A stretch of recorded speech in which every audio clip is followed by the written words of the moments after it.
Ever feel like there just aren't enough hours in the day? Between work, school, family, and chasing your dreams, it's easy to feel overwhelmed.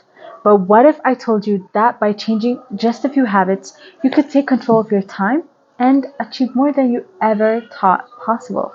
Let's dive in.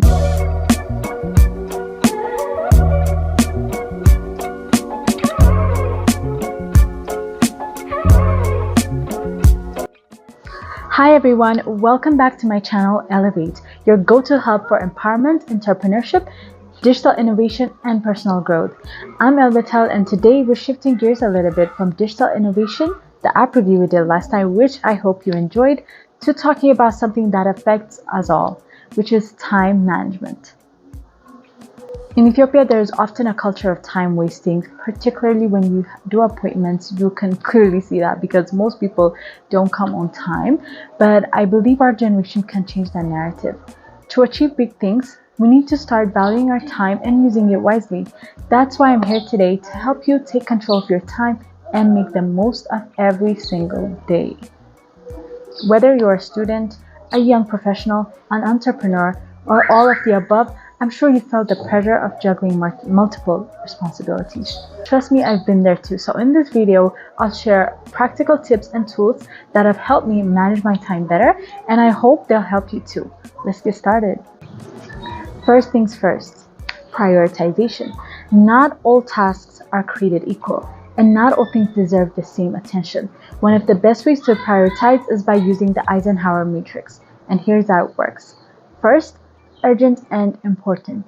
These are your top priorities. For example, meeting a deadline or studying for an exam. Have you been in a situation where something was so important you had to drop all things? Yeah, this falls in this category. Second is important but not urgent. These are long-term goals like planning your career or working on a personal project.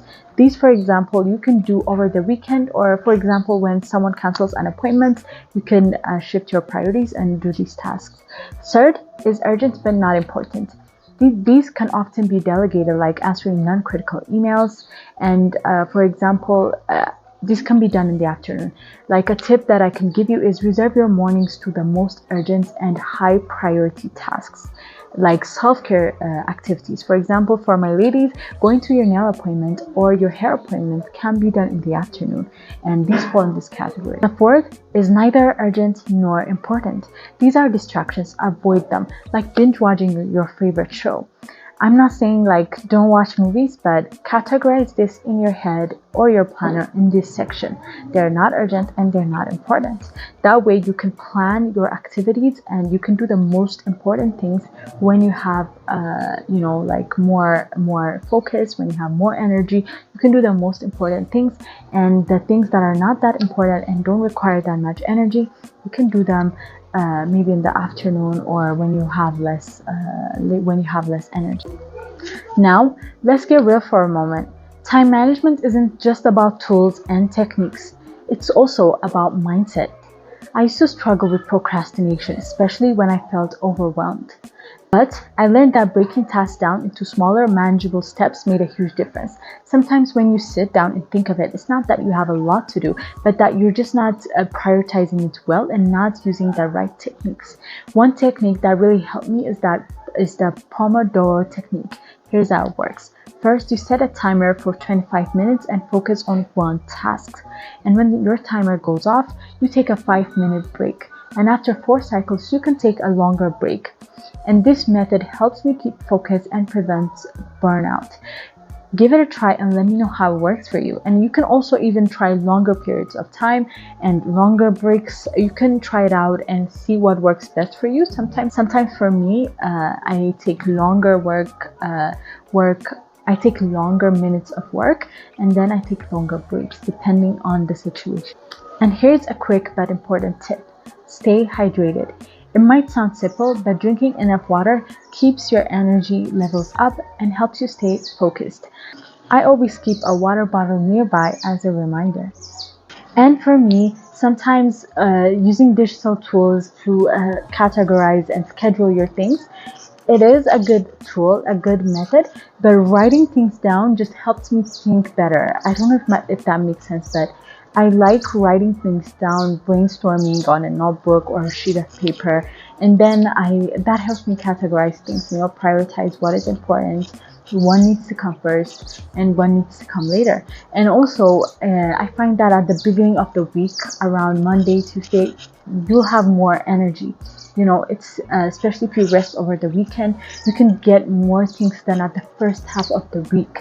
And the second half of the week, you might feel a little bit, you might not be in such a great mood and such high energy, and you can use that time for social engagements. You can use that time for your personal care activities, like I mentioned earlier, for, I don't know, your hair appointment, your nail appointment, all those things. And those things are better in like the later part of the week. The tips that I'm sharing you here are things that I've tried and that have worked for me, and I've seen a significant change in my productivity when I use those tips from when I'm not. Remember, time is one of your most valuable resources, and how we use it can shape our future. So take a moment today to reflect on how you're spending your time. Are you investing it in things that truly matter to you? If you found this video helpful, give it a thumbs up and share it with a friend. And let me know in the comments, what's your biggest time management challenge? Let's support each other and grow together. And guess what? In our next video, we'll dive into goal setting, how to turn your dreams into actionable steps. So don't forget to hit that subscribe button and turn on notifications so you never miss a video. Until next time, keep elevating. Bye.